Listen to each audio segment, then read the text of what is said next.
Afternoon and welcome to the Beverly Hills Unified School District. Is that me? Oh, it's October 12th. I want to welcome everybody. It's 4:03. I'd like to call this meeting to order. And with that in mind, I think I would like to ask Mr. D'Amico, could you lead us in the flag salute, please? Everybody please stand. Place your right hand over your heart. Ready, begin.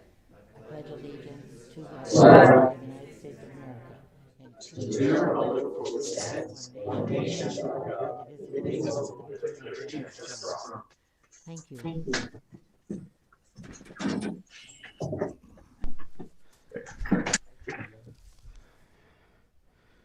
President Marcus, I'd like to make a motion to approve the agenda. I'd like to pull item 16B. Okay, I will second the motion. Discussion?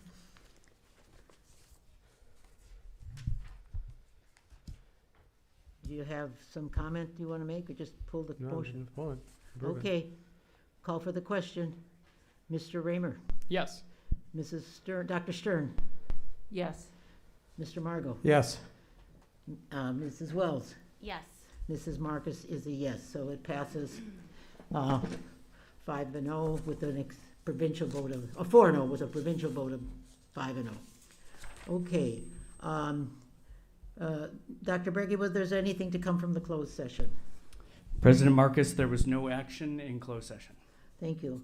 Okay, I think the next item is going to be from Beverly Hills Police Department. Do you want to present that, Dr. Berge? Is he on the screen? Sure. And while we're waiting to see if Chief Ravetti is on our Zoom meeting, student safety at Hawthorne and in all of our schools is our highest priority. We have had a few protests in the past for anti-mask, anti-vaccine. We have shared our concerns. We have shared with our community the reasons not to engage, but to also assure that our students remain safe coming to and from school. After last Friday's incident with our National Walk to School, we had another incident which raised a lot of concern in our community about the safety of our children.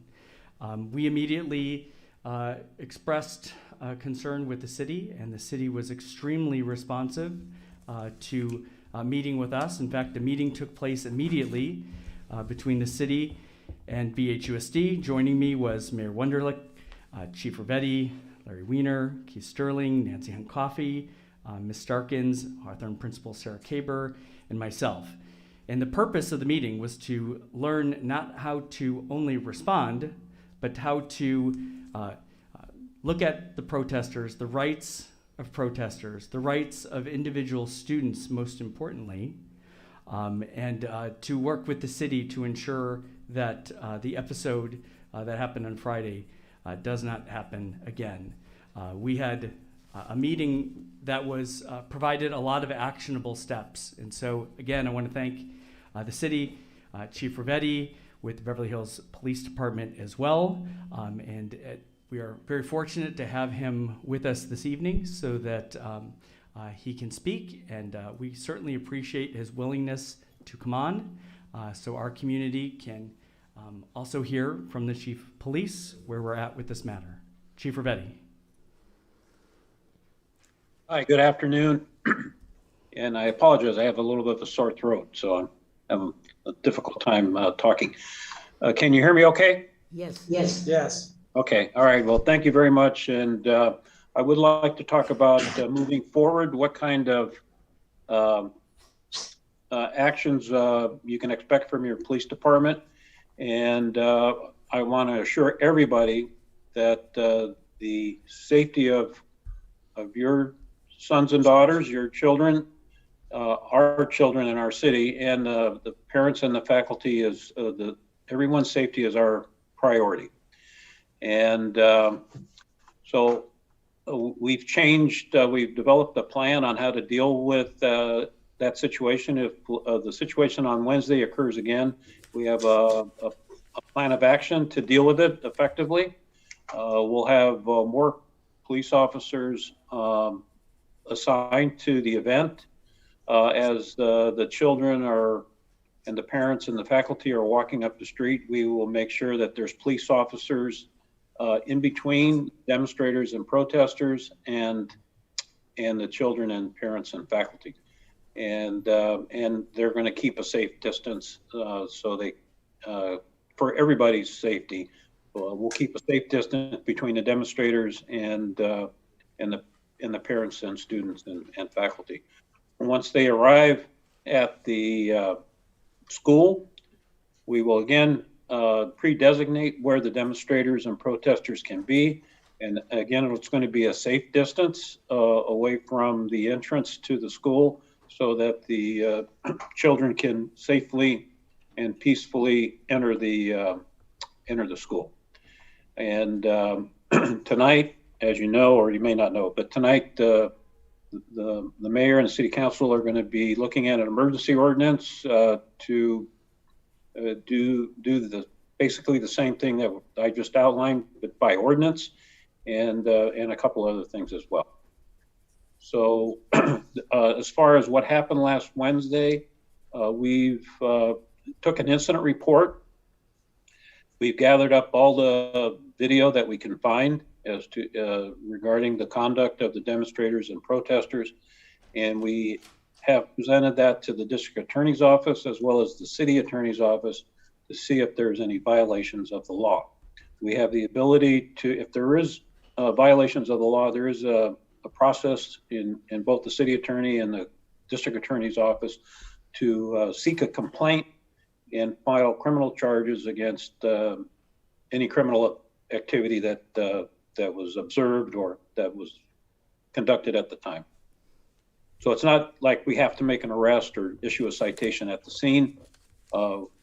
We can present the information to the DA or the city attorney's office, and they can make a determination. We've done that in the past, this last year, dealing with other demonstrations and other protests where we thought it was in the best interest not to do that at the time, but to seek a criminal complaint later on. So with that, I'll, Mr. Breggy, if you have any questions or if anybody has any concerns that they'd like to talk to me about, I'm here to answer whatever questions you might have. First of all, I want to thank you for everything you've been doing, Chief Rivetti, and I'm really appreciative that you took your time to come to see us tonight and to discuss some of the things that you have planned for us, and we couldn't be more appreciative of what you're doing. I'm going to turn it over to some of the members of the board, and if they have some comments, they can make them. Let's start first with your first today this time, Mr. Margot. Thank you. Good evening, Chief. My only question is the council considering applying the parameters in this ordinance to all of the school sites? Because in the past, we have had demonstrations potentially at any particular site, so. Yes, it's going to apply to all the schools except the high school, the way it's written now. Is there a reason why it won't apply to the high school? I think because of the age of the students at the high school, this ordinance was geared towards the smaller children who obviously reacted very traumatically on last Wednesday. Okay, I understand that. What I'm concerned about is that they might then, since the high school would not have the same restrictions, they might consider the high school more of a more opportune place to hold protests, and it would invite that kind of disruption. I can pass your concerns on to the city attorney before the meeting tonight. I appreciate that. Thank you, Chief. Have a good night. Mrs. Wells. Well, I'd like to thank Dr. Bragi and as well the police department and city council for taking action and putting forth the emergency ordinance to consider for this evening. I really appreciate that, and as well the actions that you described and planned that will be put in place. That hurts. But as well, I had the same concerns that Mr. Margot had, and I also communicated that with some of the council members as well for tonight's meeting to consider including the high school as well as the district office, since that's also where we'll be doing testing. So I think all of those areas would be wise at this point. So thank you very much. Thank you, Mrs. Wells. Mr. Raymer. I just wanted to say thank you for coming and speaking to us tonight. I know that it definitely is a reassurance to the community that the city and the police department is taking appropriate actions to prevent such incidents in the future. So thank you. Hi, Dr. Stern. Yes, I echo the sentiments of my colleagues. Thank you, Chief Rivetti. Also, I think we have to realize that these are some of our youngest citizens who were traumatized, and it speaks volumes that the police department, city council, Dr. Bragi, and a host of other people have come forward to speak for the arguably those who don't yet have a voice. So thank you. Just a comment from me about the fact that I was very disturbed about the fact that the event did not turn out the way it could have and what it was designed to do. And I just hope that with now knowing that we're going to have the support of the police department and the city and all the entities therein, that there will not be any deterrent in trying to plan future events, because I think these are the things that really make our schools so wonderful, are these special events that we do. And I'm just thankful that we will now be able to do them and hopefully keep everybody safe when we do them. So I really appreciate that.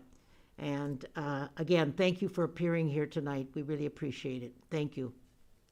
Okay, well, thank you for your kind words, and I'll pass on your concerns regarding the district office and the high school to the city manager and city attorney.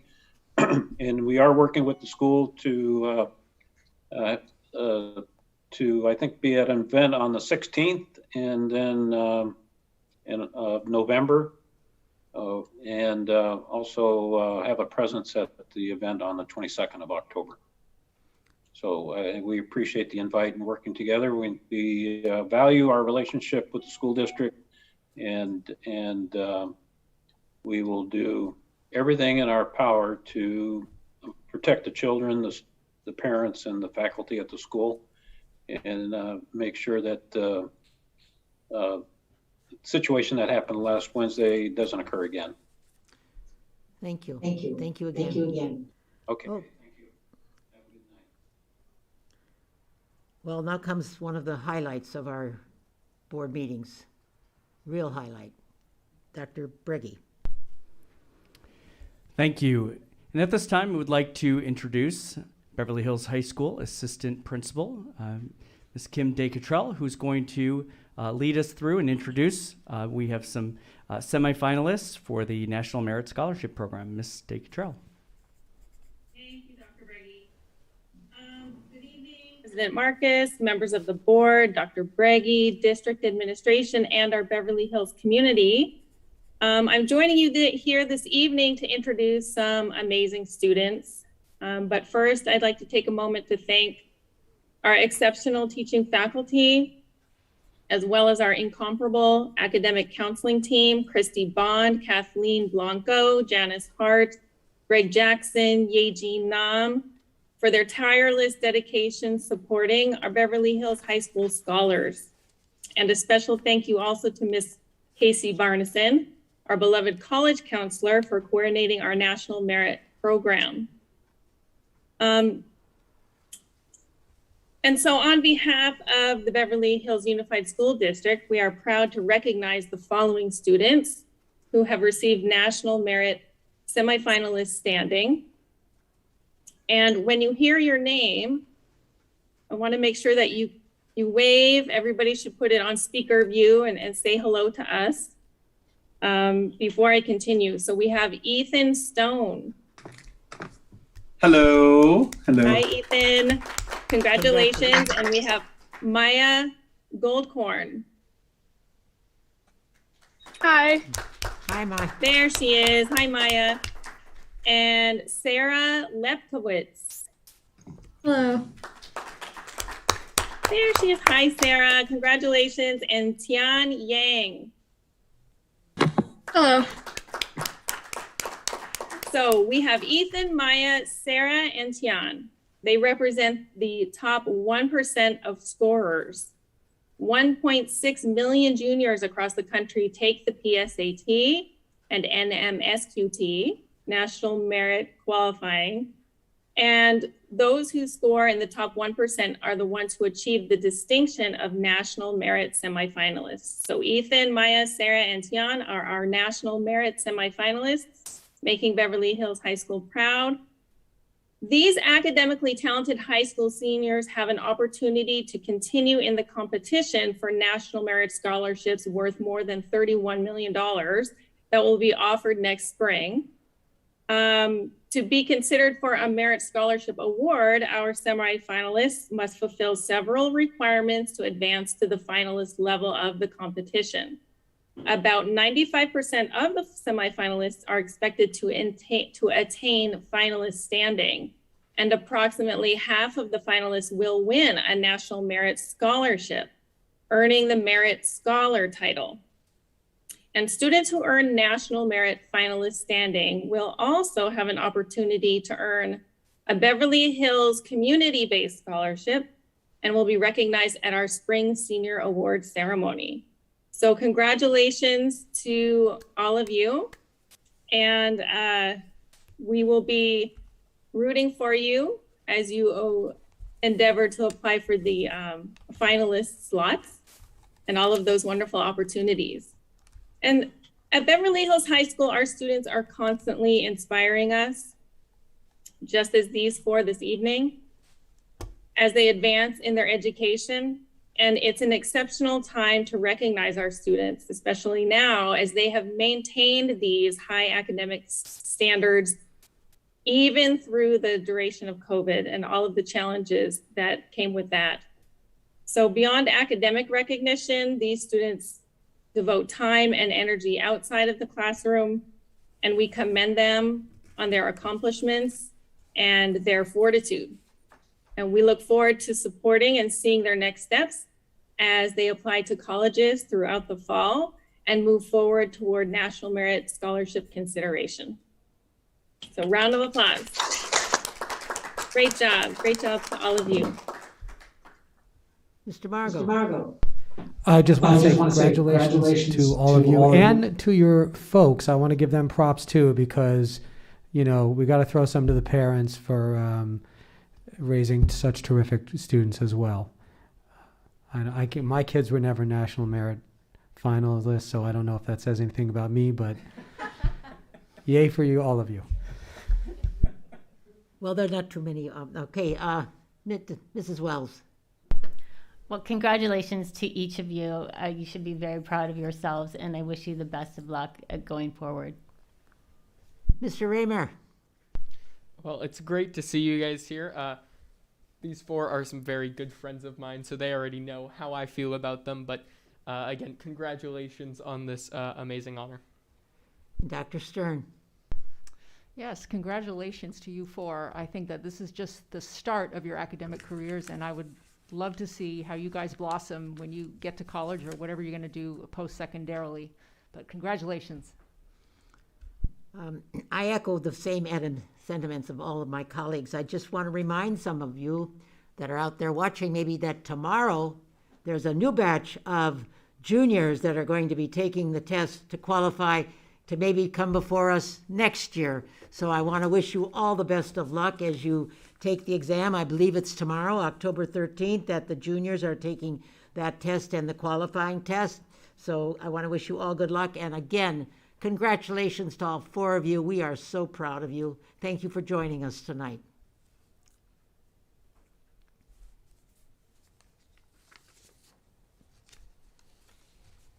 Okay, Dr. Breggy, some accommodations and recognitions. Yes, this is a very exciting time to be able to thank a couple of our community members for their services on the CBOC.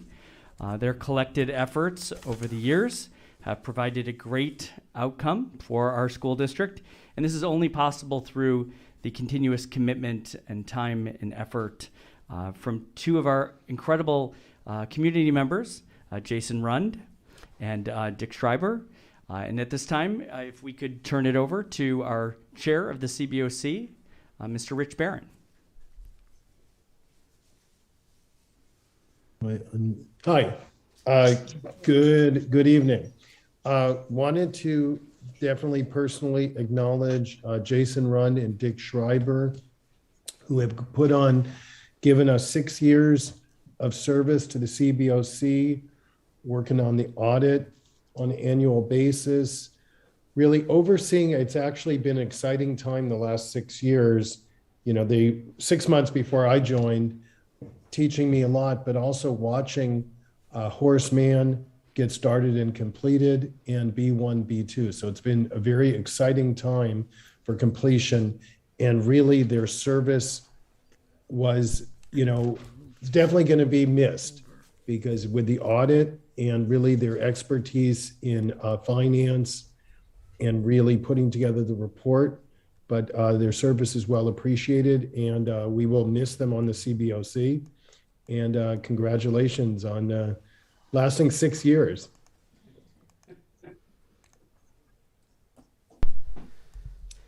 So I guess I'll start. Gentlemen, thank you so much for your service.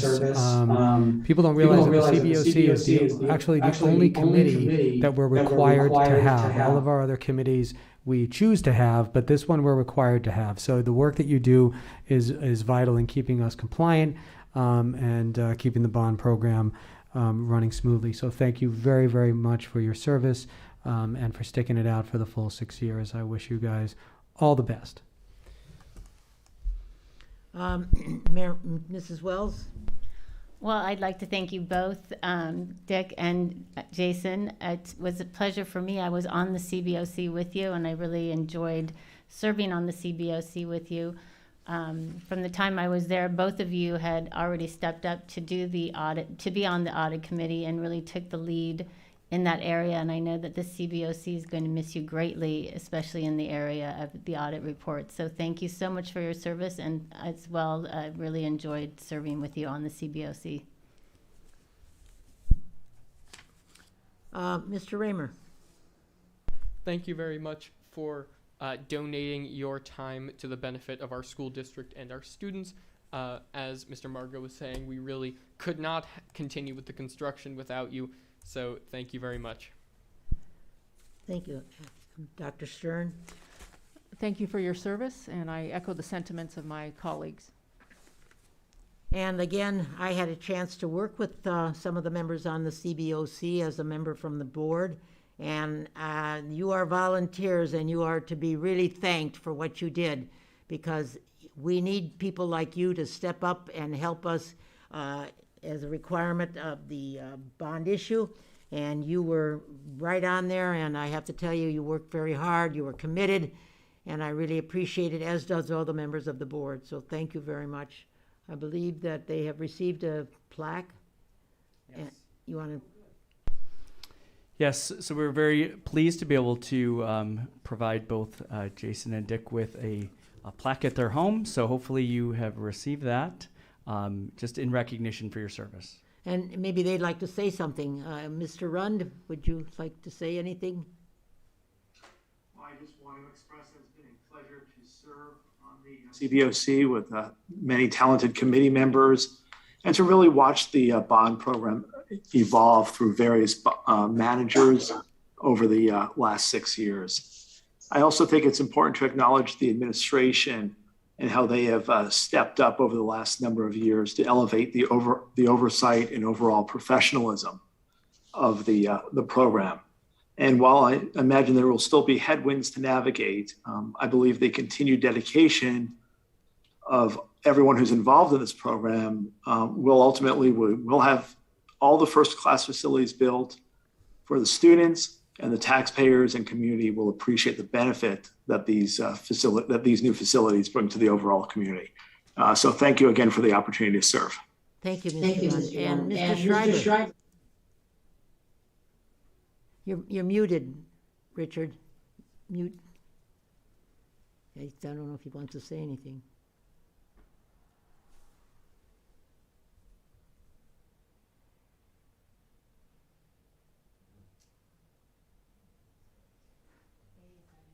He's having trouble with yes. Ah, there we go. Mr. Schreiber, I think you're now unmuted. I'm unmuted now. Thank you, Mary. You want to say words, or you just want to? I would really like to say my neighbor, Joe Staffier, for encouraging me to apply many years ago, because I think I was able to make a real contribution because of my financial reporting and auditing background as a CPA, an auditor and not a tax expert. And I think working with Jason, we worked together to come up with the format of the annual report. And working with you, we've even made it better. So all in all, it's been a very satisfying experience for me. And I'm, in a sense, happy my term's ending because I really enjoyed it. In the future, if the district could need my services anyway, I'd be more than happy to contribute. Thank you very much, Mr. Schreiber. Thank you. Okay, we now move on to the agenda hearing period. I have 3 people that I will be calling on. First off is Catherine Hebrani. If you're out there, can you unmute yourself and read what you want to say? I'm sorry, I've got a barking dog and my camera's not working, so I apologize.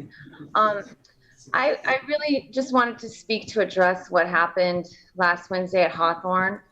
But hearing the chief of police and the school board and how seriously everyone is taking this, I'm just grateful and relieved. So thank you very much. And, I'd just like to kind of give a plea out to the parents to, just leave the children out of this. And it's only further dividing our community. Let's just try to diffuse some of this anger and this fear and listen to each other and be kind to each other. And, I fully support the First Amendment, but this was not a peaceful protest. And, that's all. I just really wish people would be kinder to each other and set that example that we're setting for our kids. So thank you very much, and I appreciate everything. You're welcome. Thank you very much, Mrs. Hebroni. Okay, the next speaker has been seated the time from one other person, so I'm going to call on Marit Neiman. She has 6 minutes. Good evening. Can you hear me okay? Can you make it a little louder? Are you talking to me? Can you hear me okay? That's good. Thank you. Thank you. I don't think I'm going to use all the time, but thank you. Good evening, and thank you for your time and attention. So in light of what's transpiring in our schools with the various protocols and enforcement, I thought it was important to reflect back to the reason why people run for school board. What is it they want to accomplish? And I believe in the good in people, and I presume and hope that each of your reasons for doing it included improving our children's education and social interactions with their peers and teachers, and making their school experience a positive one. At the very least, if it wasn't the main reason, it should be a priority.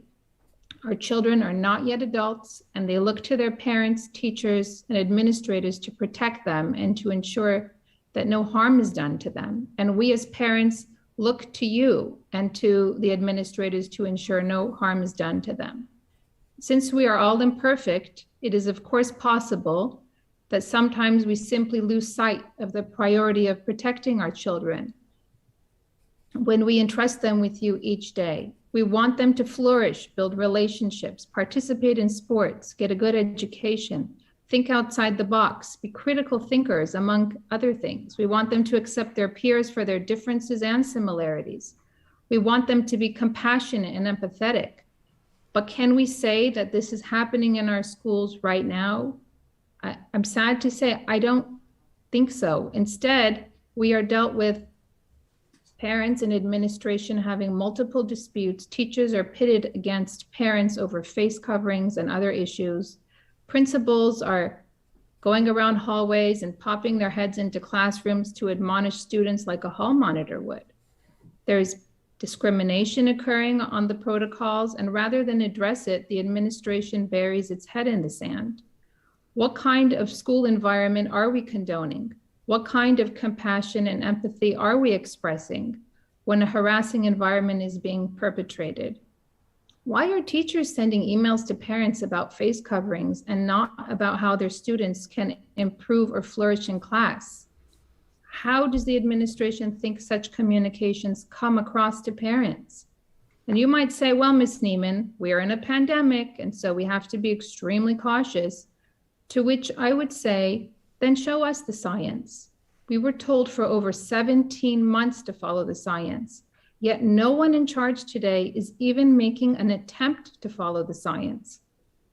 If the decisions were based on science, it would be a click of a button to share it with us parents and say to us, this is why we're making these decisions. But instead, we don't get transparency. And things, at least to me, seem to be shrouded in darkness, which I hope you will acknowledge is not the right way to engender trust from your constituents. As one example, our schools had a very low positivity rate of COVID. Some vaccinated, some unvaccinated. It was so low that it would have warranted easing the restrictions, and instead, you chose to mandate testing as if our children were walking around with Ebola. This troubled me as it did not make sense, and things that don't make sense need to be investigated. So with that little information I received from our superintendent, I learned that the mandated testing was a condition for a money grant the board accepted from the CDC through LACO. In other words, it was not based on science. Rather, it was based on money. So I have questions for the board that I think should be answered, so the parents know why decisions are being made that affect their children's mental and physical health. How much money did the board accept from the CDC, whether directly or indirectly, to mandate testing? Why did the board accept that money if it meant subjecting our children to these tests every week? Does the board or any administrator receive any money for any amount of tests being taken? Since there has been such a push, and I would argue coercion, to give our children the vaccine, which the CDC outwardly acknowledges does not prevent the transmission of COVID, does anyone who works at or for the school or the BHUSD board receive any money for proof of any child being vaccinated. By the way, if you're aware, the WHO has already reported over 2 million adverse reactions. That's the World Health Organization's report. If we're following the science, why are the face coverings the high school offers the children counterfeit masks from an overseas companies which was not authorized for use by the FDA? This is the mask my son received. It says BYD electronics on it. And I was curious, why did it say electronics? This is a counterfeit mask that the school is giving the kids. It took me 5 minutes to search this on the website. And the original company that is approved says there are counterfeit masks and not to purchase them. So my question is, who authorized the purchase of counterfeit masks for the schools? And how much money was spent on these counterfeit masks? Did anyone who works for or at the school or any board member receive any remuneration for ordering or distributing these masks? Just so you know, today, my son asked to take a breathing break from class to get some fresh air because the masks are restrictive, and he was told that he couldn't leave the classroom. Does that sound like common sense to you? Should a teacher who should be doing no harm to a child be telling a child, no, they cannot go outside and get air, but must stay in the classroom masked up when they're complaining that they cannot breathe? Should that teacher in the middle of class send an email to a parent to complain about their student who is asking politely to get air and was told no? I have to call. 6 minutes is up. I'm sorry. Thank you very much. Okay, the last person who's going to speak is Mr. Levy. I hope I pronounced it right. Ralph Levy or Levy. I'm not sure which way it goes, but you're on, Ralph. It goes either way. Okay, thank you. I'm not wrong either way. Okay. Levy in the United States. So, dear board member, thank you for having me speak. Let me start by saying that what happened last week at Hawthorne's Walk to School is unacceptable. And anyone can have opinions and express them with mutual respect. There is no excuse for aggressive behavior, especially around kids. We live in a democratic republic, and free speech, respectful debate, and discussion are still part of the foundation of our country. Now, I think that we have concerned parents who are expressing their fears through public comments, and that some of that comes from confusions in regard to the district's COVID-19 rules. The situation is obviously complex, and I recognize that juggling employees, students, parents, unions is a delicate balancing act for Dr. Breggy. An example of positive change for that is the fact that the weekly testing has options between sputum and swab, which is something that parents required. However, I believe that having more of a dialogue between parents and the board would be beneficial to clear some of the confusion. I will provide one concrete example. Weekly testing is mandatory for unvaccinated and random or voluntary for vaccinated students. 2 weeks ago, the director of the CDC acknowledged that the vaccine helped make a lot of positive impact in terms of reducing the symptoms, but that it didn't prevent transmission of the virus, which means that vaccinated students can carry the virus and transmit it even if they do not show symptoms. In that context, it's hard to understand why there is a difference in the testing protocols between these two populations. Moreover, employees of the district have to test weekly whether vaccinated or not. Again, this is hard to understand for parents why there is a difference in treatment between students. An example of clear potential rule would be to test everyone or to randomly test everyone. That is one of the major reasons I decided to run for the board nomination process, to facilitate the communication as much as I can. There are other reasons, but it's probably not the forum for it. I also wanted to mention that in my mind, the board has no obligation to respond to parents' comments or justify its decision. However, adding a little bit of explanation would not hurt. After all, we are talking about pedagogy and education. Thank you. Thank you. Okay. Thank you. That ends the public comment. Is there anybody that wanted to pull any item on the consent calendar? Was there any consent, Mr. Martin? No, nobody was pulling from consent. Okay, could I have a motion, please? Sure, I'll motion to approve the consent calendar. Have a second? I'll second. Thank you, Mrs. Wells. Mr. Margot made a motion to approve the consent calendar. Mrs. Wells has seconded it. I will call for the motion. Mr. Raymer? Yes. Dr. Stern, Yes. Mr. Margot, Yes. Mrs. Wells, Yes. and Mrs. Marcus is a yes, so that passes 4-0 with a provisional vote, making it 5-0. Thank you. Well, Dr. Breggy, it comes to your report at this point.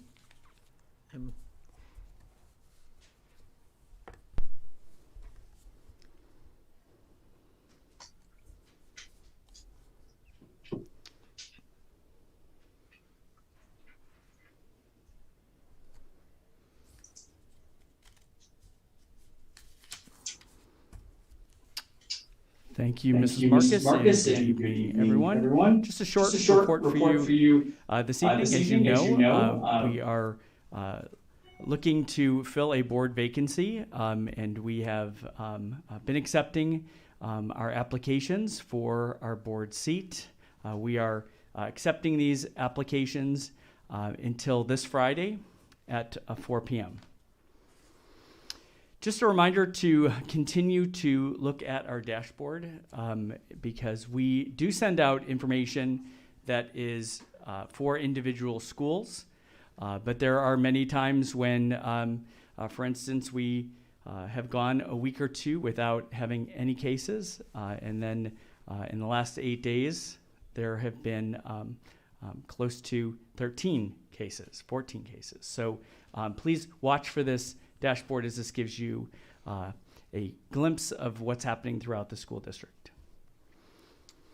So there have been significant shifts over the last 18 months or so with evolving information and conditions. One of the most significant shifts has been when there is a student that is exposed to another student and they are considered to be a close contact with proof of vaccination. They are able to return back to the classroom as soon as possible. And that was a pretty significant shift for us and for those students that are eligible to get the vaccination. The next big shift that we had in our school district was through modified quarantine, which is a program that many districts have decided not to opt into because of the many requirements in monitoring for our students. But we have elected to continue with this program. It is still a choice for our parents if they would like for their children to participate, if they are eligible. But this is an opportunity even for our youngest learners who are unvaccinated, if they are eligible, that they could return to the classroom in a masked up situation and under some extra monitoring, that those students could come back to the classroom, and also obviously with a negative test and then a follow-up test. Probably the largest shift that we've had is the decision to look at testing for our school district and our new testing program that was voted in by our Board of Education on the 28th of September. And so this is going to be a significant shift for all of us as we then begin to now manage a testing program that is on all of our sites. And I'm really very thankful to our teachers and our staff that have helped us develop a testing schedule so that it's going to be the least impactful to our students as possible. And so we will be starting on the 15th.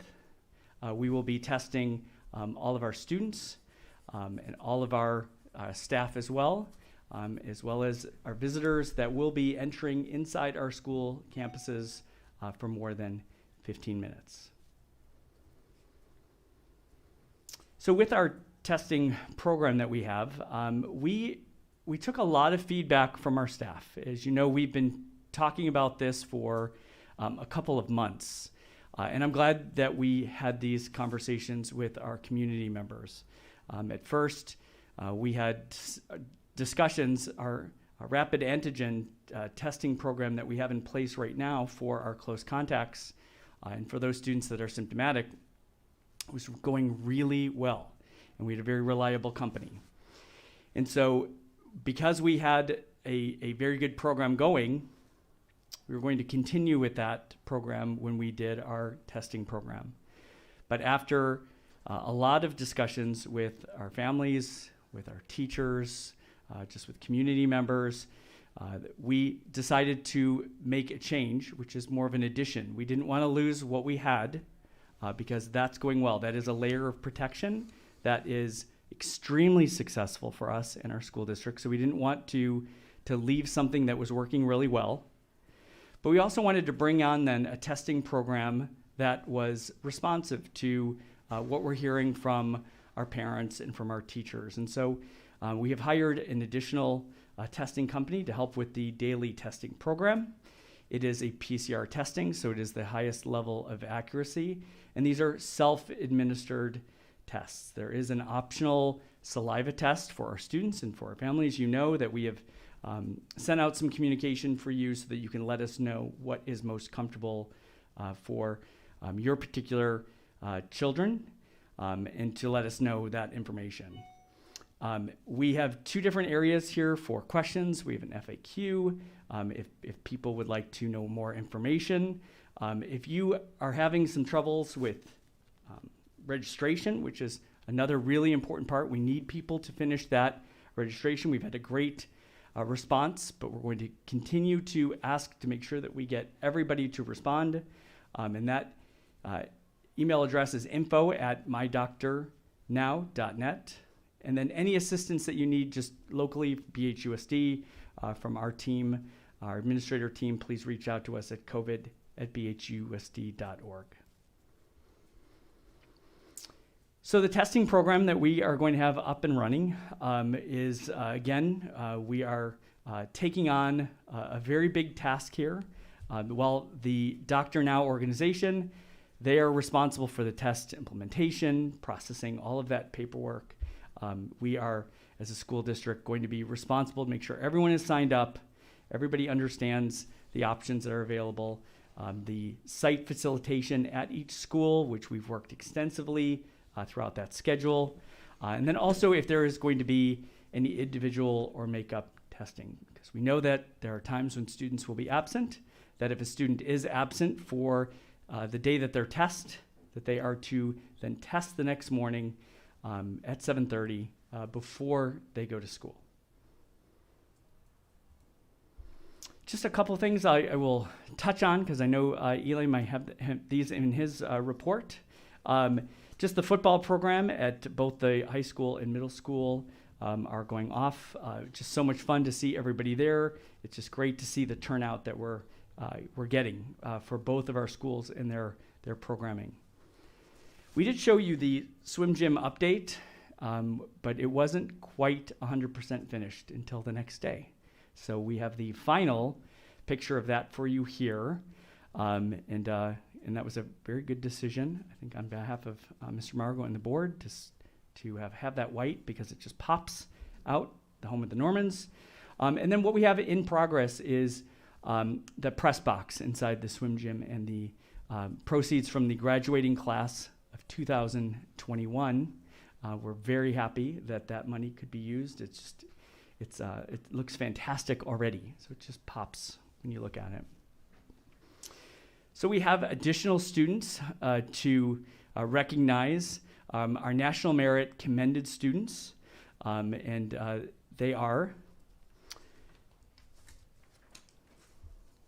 The first student is, it's actually Agi, that's her formal name, but it's Agi Benatabi, Jasper Carafa Dorici, Brian Chang, Kylie Goldstein, Vivian Lee, Jennifer Lee, Emma Newman, Jessica Smiler, and Christopher Zomber. These students have such a great program, with such a great future in front of them. They are great representation of Beverly Hills High School, and there are many more scholarships that are just in their path and just in their reach. So we're very excited.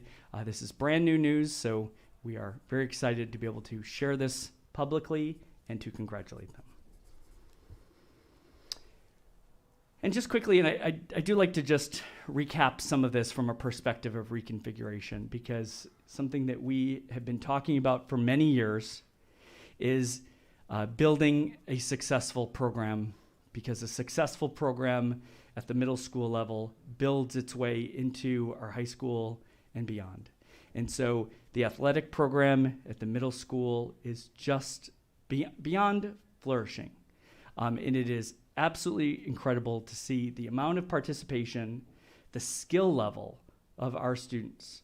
And it's just so exciting to be able to see that happen now in 6th, 7th, and 8th grade, just waiting to be pushed up into our high school. With Spirit Week, it is due to the efforts of reconfiguration and that collaboration and that sense of family, that sense of pride as a middle school team, to see this type of participation and excitement and the highest level of climate and culture that I have seen in almost a decade. And then finally, we were so fortunate that we heard earlier from Chief Ravetti. And while that was a moment for our community to reflect upon the behavior of what's happening, ways to protect our students, but to also protect free speech. Some great things happened on that day when we had our National Walk to School Day. There were some great moments with families. I know that I met a lot of families that I had not met previously and students along the way. And so it really was a wonderful event. And we look forward to having that again next year and continue the safety and the support that we're getting from the entire police department and also the city. Just a couple of events that are some of my school-specific favorites that I will be attending and I'm excited about. Hawthorne's Fall Harvest Festival, which will be on the 22nd. And then also what's been happening this week in classrooms is Horace Mann's Multicultural Festival. This is the most incredible program I've ever seen in a public school setting that Horace Mann has. Year after year, it just gets better and better. So Jen Pedersen and her team, and it just is a remarkable education for students, but a way to participate and to truly experience just multiculturalism from a different level. So students are participating throughout the day, classes, but the community event will be on Saturday. So I'm really excited. If you're going, I look forward to seeing you there this Saturday from 3 to 6. And finally, I just want to kind of leave you with something. I say this often to our leadership team, the grind is pretty incredible. The grind of being an administrator isn't easy on any day, including these days. But placing yourself in the most vulnerable position to connect and to reach out with staff and students is a way to show incredible leadership, but also a realism that we have as humans. And so I just want to share a clip. Each principal did their own video clip about the testing for next week.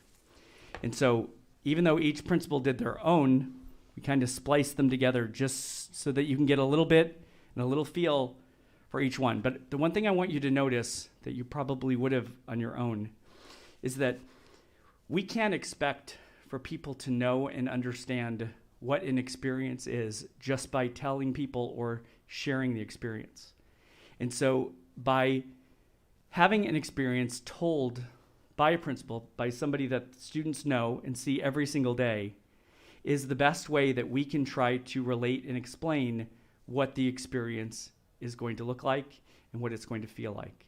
And so I just want you to sit back just for a couple minutes and watch the vulnerability of the leadership that we have in our schools to connect with students and families, hopefully watching this together, to show exactly what this experience looks like for all of us.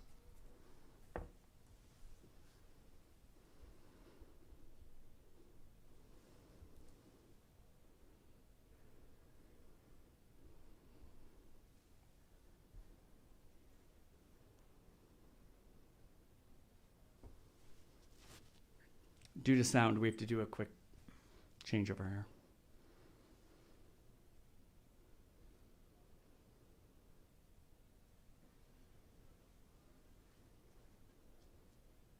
Campus, and it starts.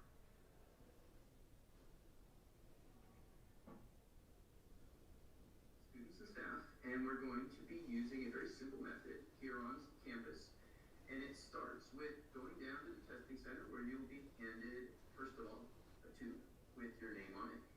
You'll be handed a swab about the size of a pencil and a specimen bag. So you'll go up there and we have staff that support you if you need it, but it's super, super easy. The first thing you'll do is you'll find your swab and break it right here.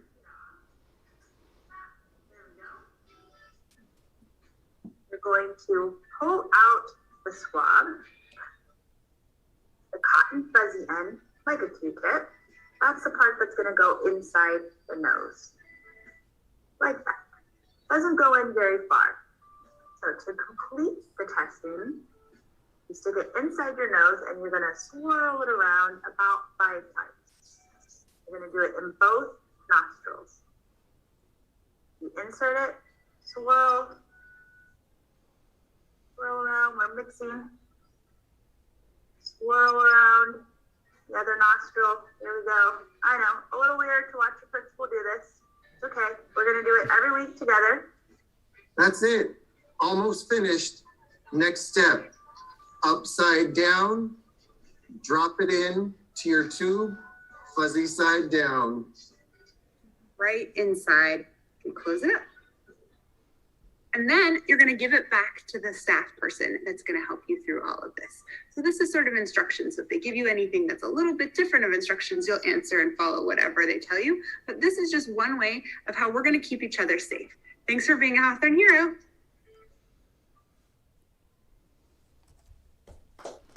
And I thank our principals for placing themselves in a position where they can share this information. We do have, for some of our youngest learners, we have provided some samples of what it looks like so that students can see it and they can touch it and they can see that this isn't anything scary, and that and again, we also have for those students that select the saliva test that will be done a little bit differently. So, and that's my report. Thank you.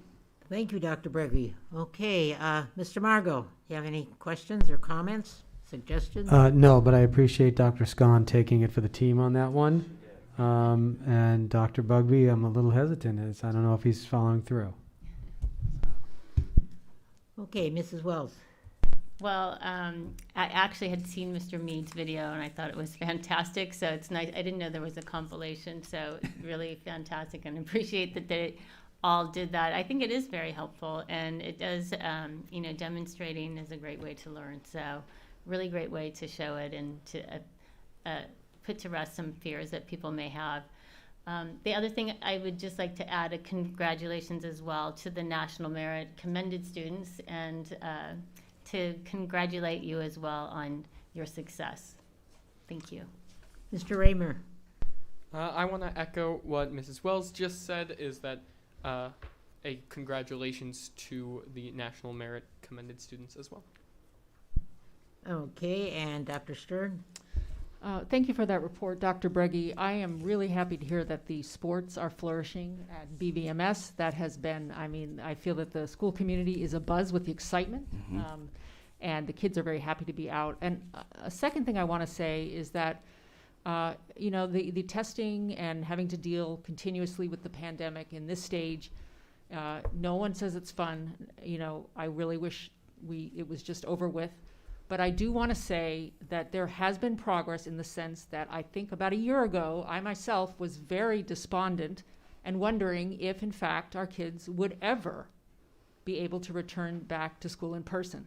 So while it's not ideal, I can think about the hopelessness I felt and many parents felt about a year ago. And I have to remember and remind myself, at the very least, I'm happy that there have been provisions and accommodations such that our children can be at school and are experiencing much of what was terribly, terribly missing when they were home. Thank you. I just have a couple of comments. Dr. Briggy, could you repeat the dates for the, I got the multicultural. I thought you said October 22nd for the Hawthorne Carnival? That's correct. October 22nd for the That's a school Fall day, Harvest right? Festival. Yes, Oh, it is. I used to be something, they used to do it on the weekend. I guess they don't do it that way anymore, right? I remember it being after school Well, I'm, a couple years ago as well. was it a weekend? I remember it being on a school day. Okay, well, I just was curious. I wanted to make sure I understood that because I was just kind of then. 2 o'clock on Friday, October 22nd. Okay, can I bring up, you're talking about the swim gym. Has anything more been added about the mural that's up there? Have we gone anywhere with that? Has anything been said about that in the swim gym? No new news? I know that we presented it to our construction committee to possibly as a topic to look into, but there hasn't been any other information that I'm aware of. And I'd just like to add one more thing. The walk to school, the national walk to school was one day out of the year, but I remember that Hawthorne tries to do that maybe once a month, which is always a big event for the kids, and the parents and the PTA do that. So I hope that they will continue that, even though it doesn't necessarily have to be National Month back, and that they can do it safely. So that was just something I wanted to add. And thank you again for a really comprehensive report. I really enjoyed it all. Thank you. Mr. Raymer, have you got one for us also? I do. Oh, wow. Good. Alrighty, let me start sharing.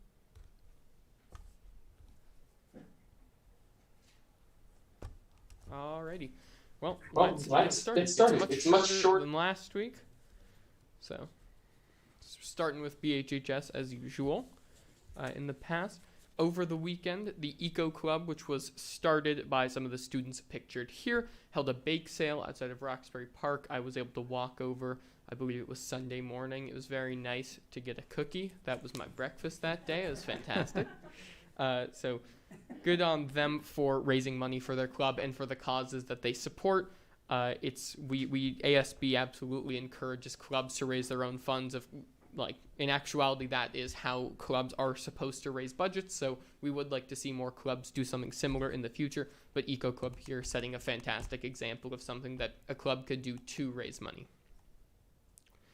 Bike racks. So this was something that students in ASB brought to my attention a couple of weeks ago, and it was that there was a lack of bike racks, or at least accessible bike racks, at BHHS, and initially, the bamboo trees behind there, they had been locking their bikes to those or to the fence that's just around the corner. So I figured this is something that we can absolutely talk about. So I reached out to Mr. Mead and also to Dr. Breggy. But Mr. Mead did a fantastic job getting these portable bike racks out there now so that students have a more solidified place to put their bikes. And it can also encourage students to ride their bikes to school because they know that there's a place to put them. I hope to see this possibly expanded throughout the district, which is something that I've been working with Dr. Breggy on as well. Other news, we have our homecoming football game the week after this on October 22nd, and the homecoming dance October 23rd. You'll have to buy your tickets on the 27th before 3 o'clock, so we do hope to see a big turnout. Apparently, this is the first homecoming dance we've done since 2013 or so it's fantastic to bring it back, especially with the circumstances as they are. I know students are all looking for some activities to bond with their classmates, and this is a fantastic way to do it. We haven't done many dances traditionally, but ASB this year is trying to bring it back, so we'll hope to see more both throughout the year and in the future.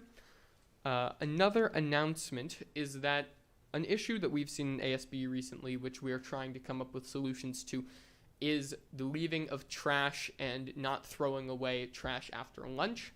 And I can even continue on with this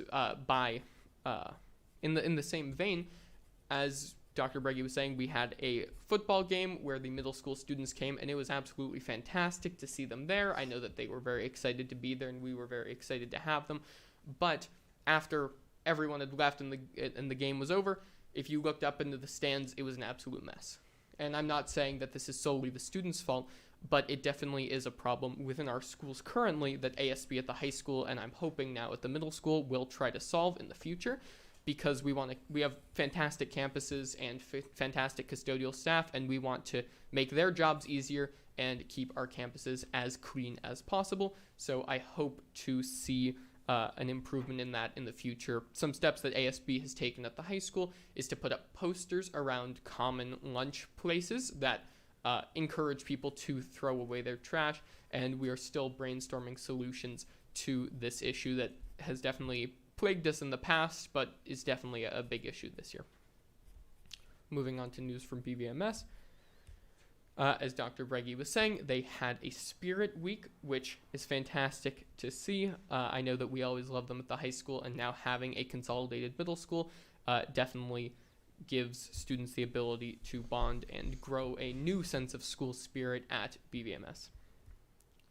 They also had a pep rally throughout the Spirit Week, where they were able to feature some of their sports teams, as well as just get the whole school really excited for the sports seasons, for their teams, and for the school as a whole. So on the right there, you can see the volleyball teams pictured, and then here you can see the football teams. They also had Club Rush during the Spirit Week, which was fantastic. This is very similar to the club day that we have at the high school. It's where students can go around and find clubs that interest them and then sign up for them in hopes of joining them. The one pictured on the top left, Crew, celebrating rad and empowered women, also has a chapter at the high school, so it's fantastic to see that we have the same club at both levels, so students who do find that they enjoy the work that they do and enjoy being a part of organizations like that can then continue on, or if it is not offered at the high school, they have the opportunity to start their own. Hawthorne news. So, like we were talking about, there was a Walk to School Wednesday on National Walk to School Day, which started out fantastically. It's great to see that we had both the board and Dr. Breggy there, or members of the board and Dr. Breggy there. On the right, you can see Ms. Caber handing out those hero stickers that I passed out to the board a couple of weeks ago. So there's some of that implementation in action.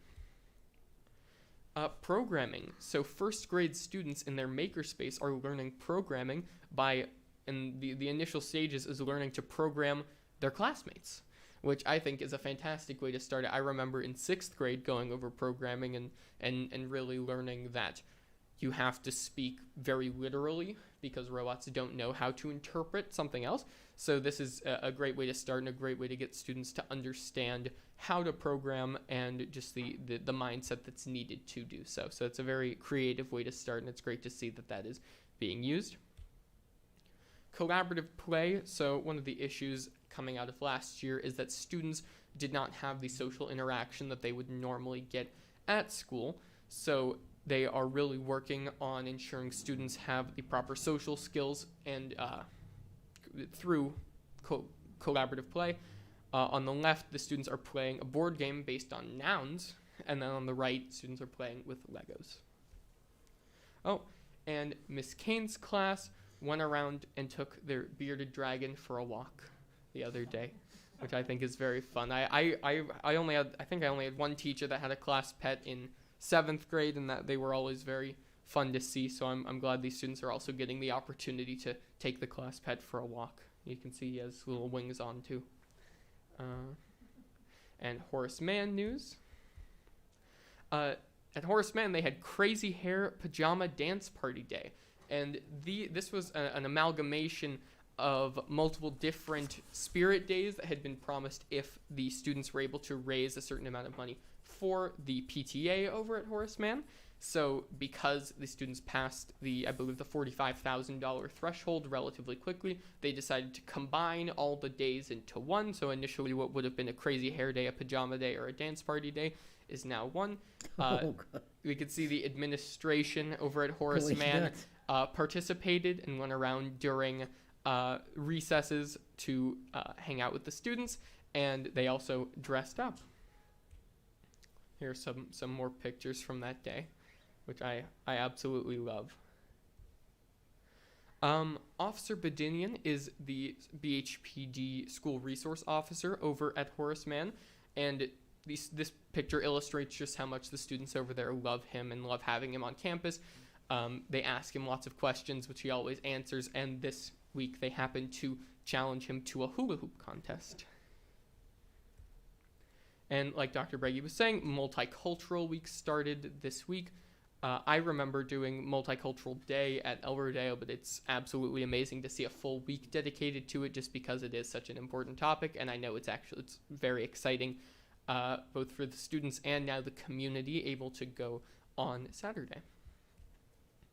And Husky High Five cards are akin to the Hawthorne Hero cards, and these cards are handed out to students when they show that they've done something within the Husky High Five of being safe, respectful, responsible, an upstander, and persevering.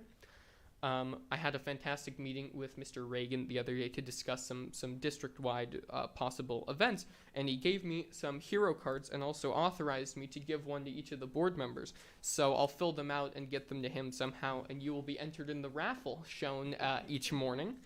I'll take some away, and then I'll hand these down so you guys can see them. Yeah, they do a morning assembly that I believe is videotaped and then shown to the classes, which they do the drawing of the Husky High Five card that day, and that student's class or that student gets a prize. And for the future is the Multicultural Day community event on Saturday from 3 to 6, so we hope to see you there. Thank you. Any comments or questions? Once again, Mr. Margot. No, thank you, Eli. I think as a senior, you know every day of your senior year is Crazy Hair Pajama Dance Party Day, right? Mrs. Wells. Thank you, Eli. It's really great to hear all of these fun activities that are happening at all of the schools, so thanks. Dr. Stern. Thank you, Eli. That was a great cross-section of so many different people, kids, community members. I think it's great. How do you get such wonderful pictures? You should be a journalist. I wish I could take credit for them all, but I can't. I have contacts at each of the schools who provide me with fantastic pictures and very up-to-date ones as well. Yeah. So I'm very thankful for them and for that. Thank you. I was about to ask the same question, Dr. Stern. The collection of the pictures and the activities in the classrooms, I thought it was fantastic, and it added so much interest to his report. I love it. And it seems like there's never a dull moment with when you're putting all these things together, Mr. Raymer. Really, you're doing a great job, and keep it up. We really enjoy your presentation. Thank you very much. I speak for the whole board when I say that. Thank you. It's like Peter Parker. How are you getting those pictures of Spider-Man?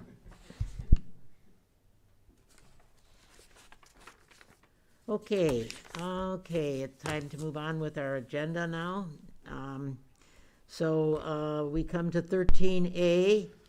I make a motion for the approval of the addendum to the agreement for the employment of Executive Director of Construction and Facilities.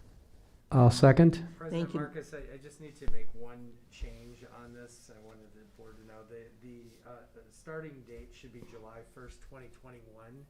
And not 2020. Okay. Thank you very much. July 1st, 7/1/21 through 6/30 of 22. That's correct. Thank you. 6/30. Is that attached to the agenda right now, or are we adding this? It is attached, but I'll make that if we at the table change it here, make the amendment. So we need to do the amendment with the revision. That's right. And then I will change it and get that to Pam. President Marcus, could you want to remake the motion with the amendment?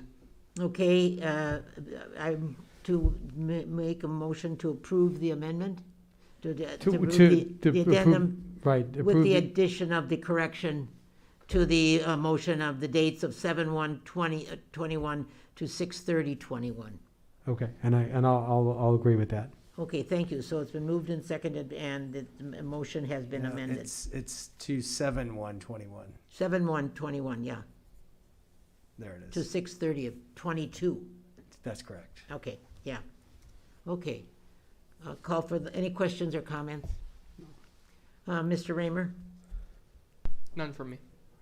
And yes or no? Yes. Thank you, Dr. Stern. Yes. Mr. Margot? Yes. Mrs. Wells? Yes. Mrs. Marcus is a yes. So it passes 4-0 with a provisional vote making it 5-0. Okay, number Can I 13. make the next motion for the approval of Resolution 2021-2022-010, authorizing assignments in accordance with Ed Code 44258.7B? I'll second. Thank you, Dr. Stern. Moved by Mr. Margot, seconded by Dr. Stern. Any comments or questions? Okay, hearing none, I will call for the question. Mr. Raymer? Yes. Dr. Stern? Yes. Mr. Margot? Yes. Mrs. Wells? Yes. And Mrs. Marcus is a yes. It approved 4-0 with a provisional vote making it 5-0. Okay, moving on, technology 14A. I'll make a motion to approve the iPad and iMac buyback agreement. I'll second that motion. Thank you. Any comments or just moved by Mr. Margot, seconded by Mrs. Marcus? Any comments or questions? I just wanted to ask Mr. D'Amico one question, if I may.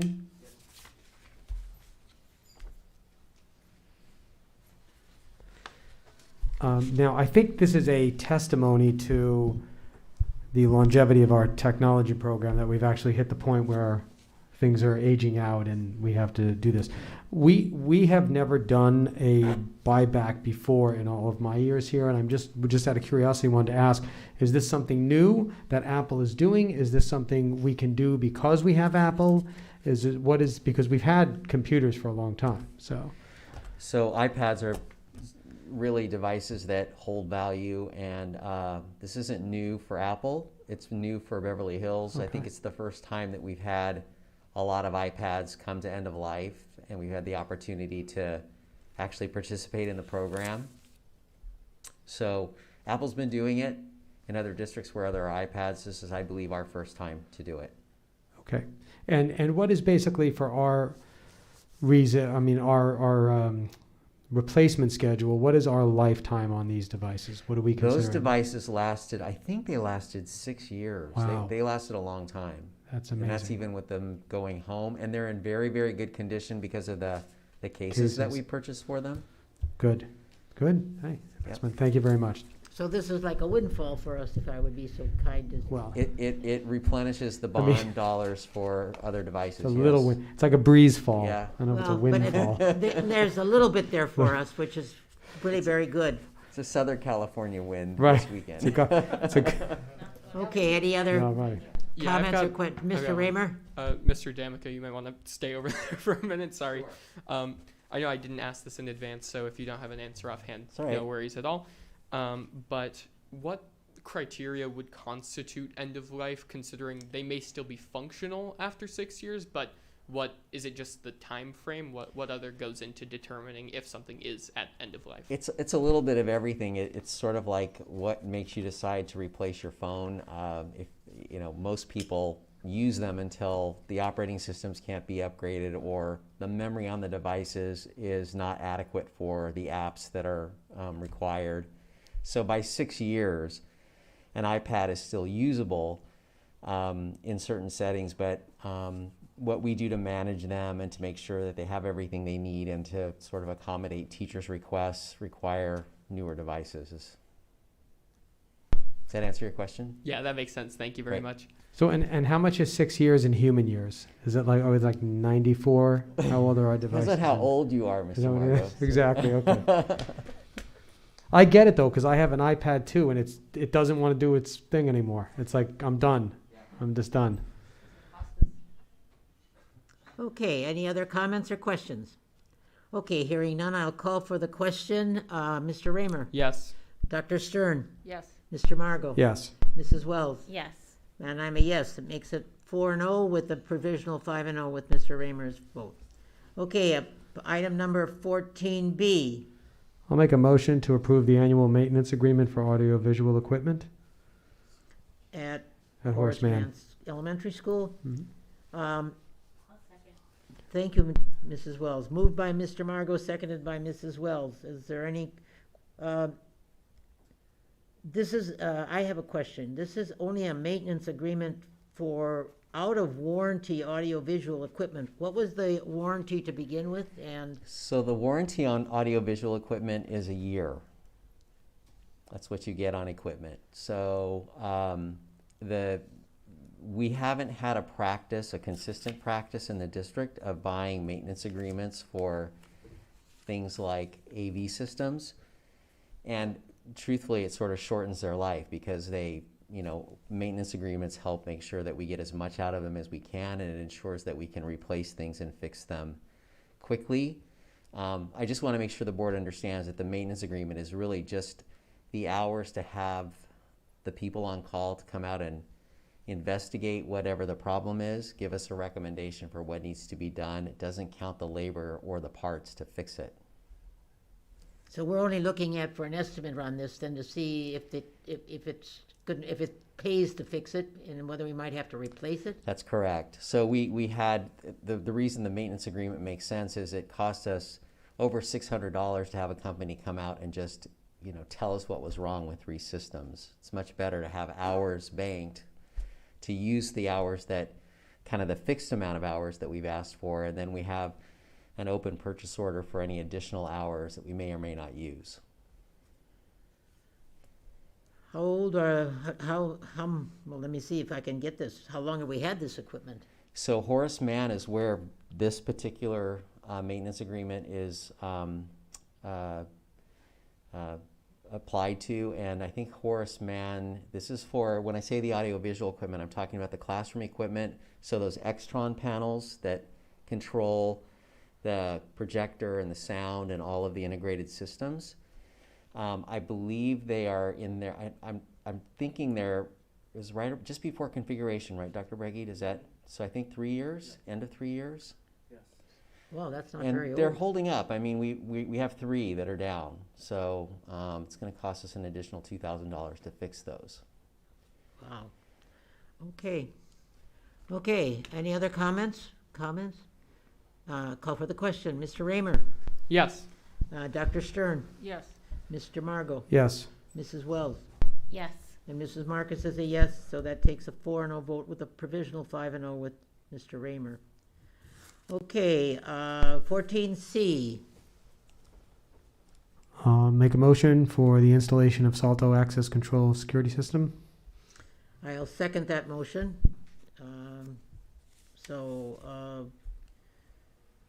And moved by Mr. Margot, seconded by Mrs. Marcus. I think so that people will know that these are, this is going to be something that's going to be installed in the district office to protect 3 particular rooms, the storage room, the data center, and the office, the IT offices on the 2nd floor, so that we can more accurately monitor control of those 3 offices. If there's any other comment, just so people understand where that was going to happen, because it doesn't really. So, any comments or questions? Hearing none, I will call for the question. Mr. Raymer? Yes. Dr. Stern? Yes. Mr. Margot? Yes. Mrs. Wells? Yes. And I'm a yes, so it means passes 4-0 with a provisional vote of 5-0. Thank you. Okay, number 15A. Have a motion? I'll make a motion for award of bid number 2122001 Beverly Hills High School Modular Buildings Disconnect and Holloway Project. Do I have a second? I'll second. Thank you, Mr. Margot. Mrs. Wells moved. Mr. Margot seconded. Any questions? I have a concern on that. I don't know if there's someone here who can answer that. I think Pam is here. Oh. Hello, Mrs. Marcus. Okay, well, my question to you, Pam, is I was going over the bids, and I was quite astounded by the bid that we accepted, of course, which was $89,000, and looking at the 4 or 5 other bids, which were more than double that amount, I was quite amazed at the separation of the discrepancy. And I wondered if, are we out?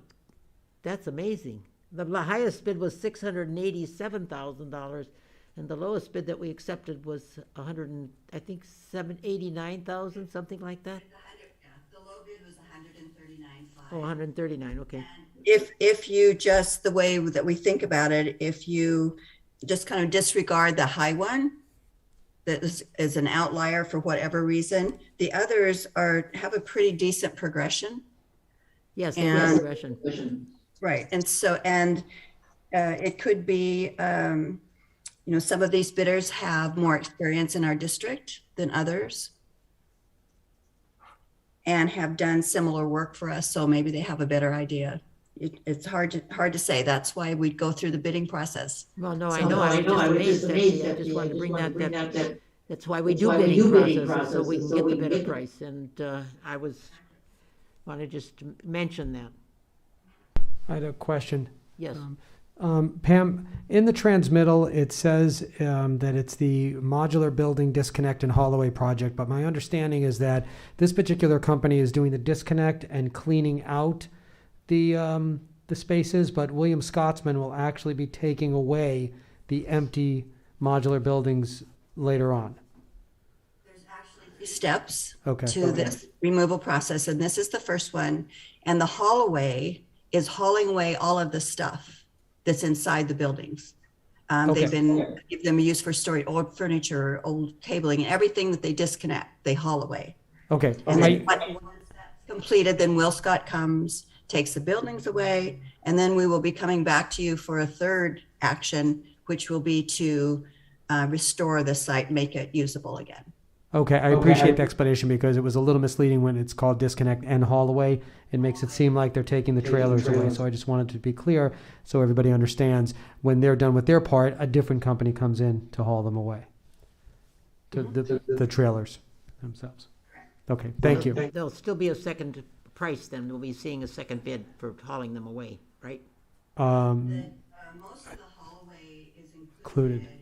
When we initially brought the buildings in. Right. But you will see a change, and there will be more cost because things like prevailing wage, we have to pay current prevailing wage. Right. And we've had those buildings a long time. So yes, we will be coming to you with an amendment to Will Scott's contract, similar to the one that you're seeing from El Rodeo. El Rodeo, right. Thank you. Any more comments or questions? Yeah, I do have one more. Pam, in the outlying years as we're planning the remainder of the construction at the high school and the use of that space, I want to make sure that we're not getting ahead of ourselves, and I don't think we are, but are we going to, at any point, regret getting rid of these portables? Is there going to be a need for them down the line that we're not anticipating per se, and that during the rest of the remainder of the construction project, or do we kind of have all of those bases covered now so we can safely take these away? Right now, we have all those bases covered, and remember that not all of them are going away. Right.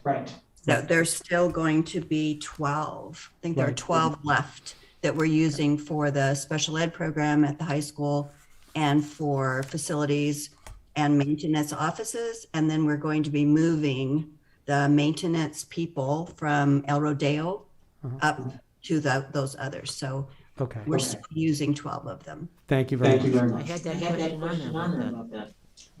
Okay, call for the question. Mr. Raymer? Yes. Dr. Stern? Yes. Mr. Margot? Yes. Mrs. Wells? Yes. And Mrs. Margus is a yes, and the passes 4-0 with a provisional vote of 5-0. Okay, I will move for the approval of the annual cost estimate with Department of Toxic Substances Control, the DTSC, for regulatory oversight activities at El Rodeo School.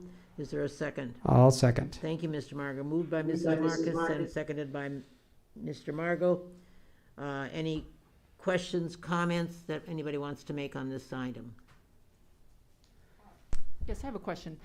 Is this an ongoing monitoring? Because I know that we had wanted to do that for El Rodeo. Does this constitutes 1 year, but the plan is that this is done yearly, correct? Yeah, but you probably have to ask that Pam. Until, yeah. The district has actually entered into a land use covenant with the Environmental Protection Agency. So as long as we're doing construction, then we have to self-certify every year that we are complying with that land use covenant. So I'm at some point, and I need to check on this to see if once the construction is finished, we may be through with that, or if that's just going to be forever. And I will check on that. Thank you. Thank you. Thank you, Dr. Stern. Okay, and any more comments or questions? Hearing none. Mr. Raymer? Yes. Dr. Stern? Yes. Mr. Margot? Yes. Mrs. Wells? Yes. And Mrs. Marcus is a yes. And it passes 4-0 with the provisional vote of 5-0. Okay, I will move for the ratification of an addendum to lease agreement number W938706 with William Scotsman to remove a modular administrative building from El Rodeo School. Do I hear a second? I'll second. Thank you, Mr. Margot. Moved by Mrs. Marcus and seconded by Mr. Margot. Any comments? I have a question. Does anybody else have something they want to say first? Go ahead. Yeah, I do. Yeah, so Pam, the amount in this transmittal, the $9,980.20, is that reflective of the prevailing wage issue that we talked about earlier? It's several things. It's the prevailing wage is most of it. And then there was I think $1,000 charge because we moved it some priority, so Will Scott's priority. So that was part of it. Okay. And I think there's some special equipment that they had to use to roll it out of there. So that was like $857. So okay, thank you very much.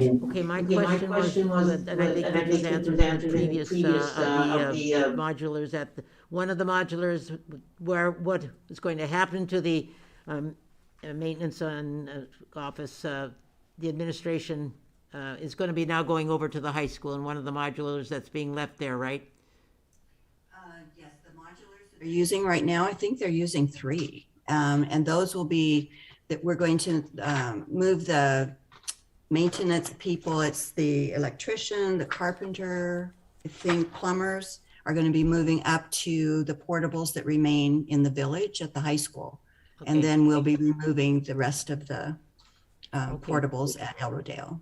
Thank you. Thank you, Pam. Okay, any other comments? Mr. Raymer? Yes. Dr. Stern? Yes. Mr. Margot? Yes. And Mrs. Wells? Yes. And Mrs. Marcus is a yes. It is approved 4-0 with a provisional 5-0 vote. Okay, and number 15D. I'll make a motion for the approval of amendment number 7 to the agreement with environmental audit for asbestos and lead abatement monitoring services for Beverly Hills High School. I'll second the motion. Moved by Mr. Margot and seconded by Mrs. Marcus. Any comments or questions? Discussion? Hearing none, I will call for the question. Mr. Raymer? Yes. Dr. Stern? Yes. Mr. Margot? Yes. Mrs. Wells? Yes. And Mrs. Marcus is a yes, and it is approved 4-0 with a provisional vote of 5-0. Okay, moving right along. Approval of the new members to the Citizen Bond Oversight Committee. Dr. Berge, do you want to announce or? I'll let you go ahead and have the honors. I get the honors, huh? Yes. Okay, Doko, I can find the sheet. I would like to congratulate the 3 new members that were selected after the interviews process at last week's.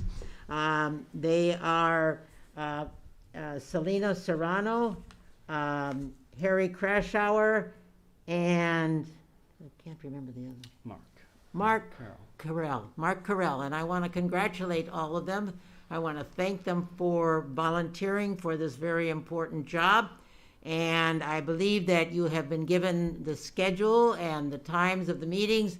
And I look forward to seeing you at the first meeting in November. Mm-hmm. So with that, President Marcus, I'll make a motion to approve the applicants, Harry Crosshauer, Mark Carroll, and Selena Serrano. I'll second.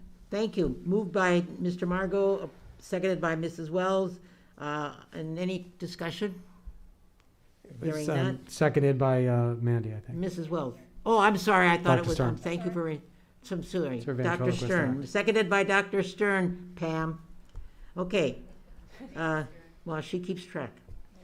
Okay, call for the question, Mr. Raymer. Oh, can I just make one comment? I just wanted to thank all the applicants that applied for the CBOC. We really appreciate when members of our community step up to really sign up for kind of this backroom tireless work that has to get done and keep everything in compliance. And for anybody to even put their name in for that, I appreciate. So thank you to all of them. I echo your same thoughts. Thank you.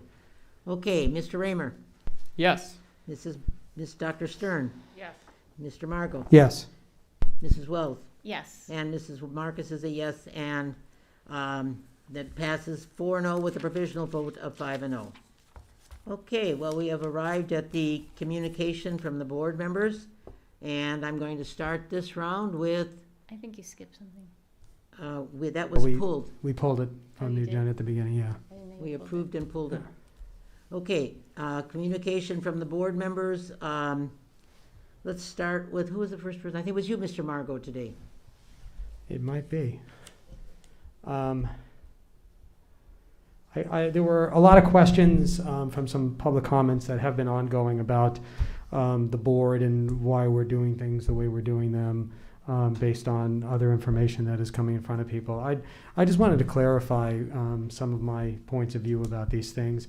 First of all, the masks are county guidelines. So I don't like wearing the mask, and unfortunately the only way to stop wearing it is to wear it. So as far as testing, here's my take on testing. We're not out of the pandemic yet. I feel that we are always just one outbreak away from returning to online learning. I don't want to go there again. I want to begin the testing and analyze the data. If the testing is reducing the number of cases and therefore reducing the number of students missing school, great. If not, the board will have a different conversation. From my perch, we need to do everything we can to keep students and staff safe. We can't knowingly put their health at risk. We just can't. No matter how small the chances may be of them contracting the virus. If they're healthy, they can be at school, which is where I hope they want to be. That's my take. Thank you. Thank you, Mr. Margot. Mrs. Wells. Well, I'd like to again thank Jason Runn and Dick Schreiber for their service on the CBOC and welcome the new CBOC members, and as well, again, echo what Mr. Margot said, to thank all of the people that took the time to fill out applications and interview, and I really appreciate you putting yourself out there like that, and encourage you to do it again for other things. And then just lastly, again, congratulate our students who've been honored through their performance on taking the PSAT. Thank you. Mr. Raymer.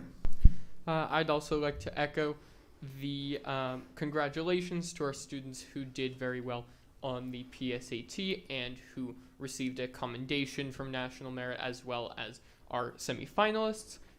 You've done a fantastic job. You're making our district proud. Good luck to the freshmen and juniors who will be taking their respective PSATs tomorrow.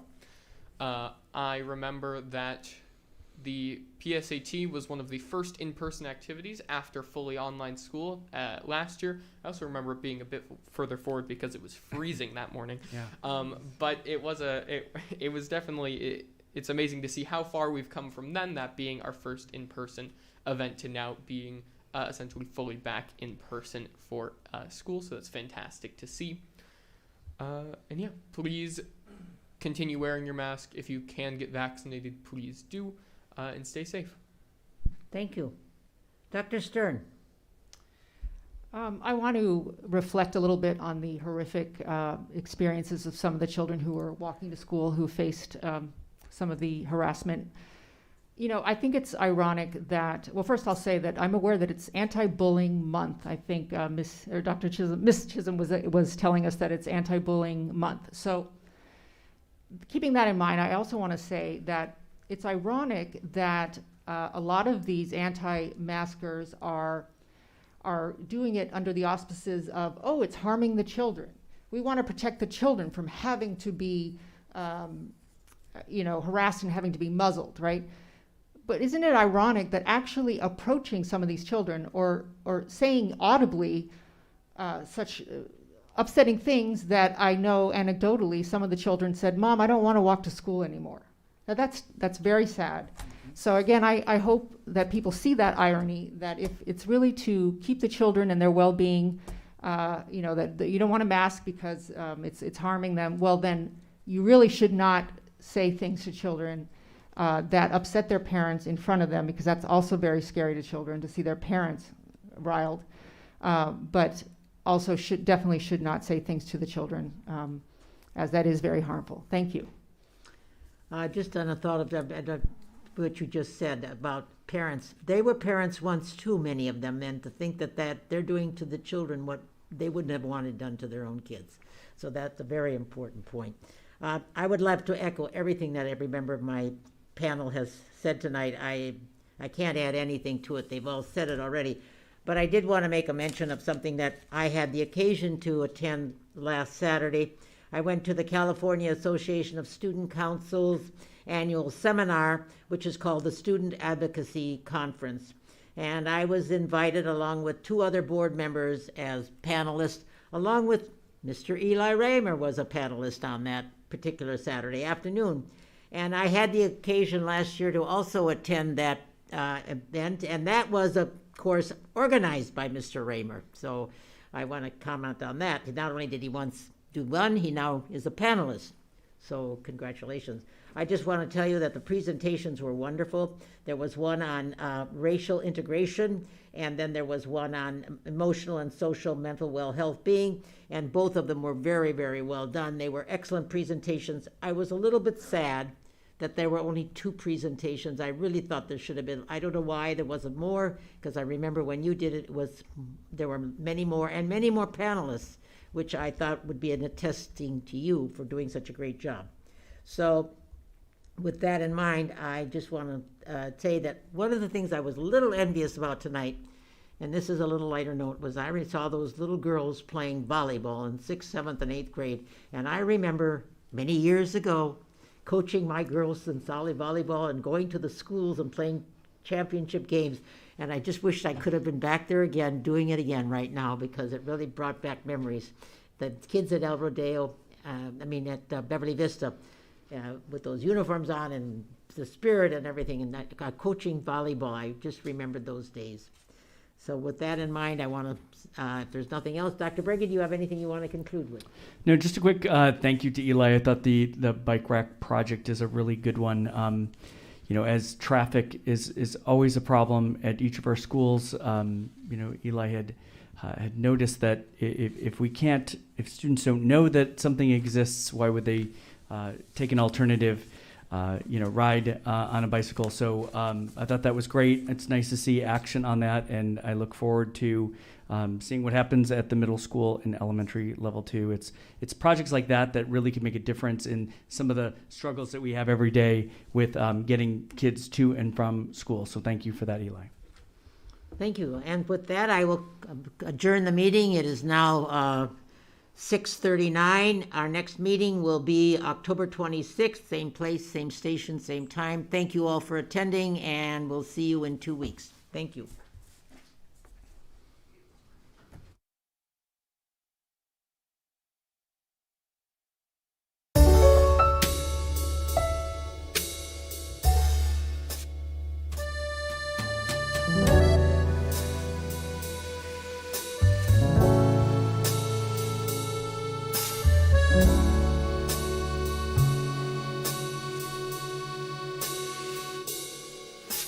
Bye.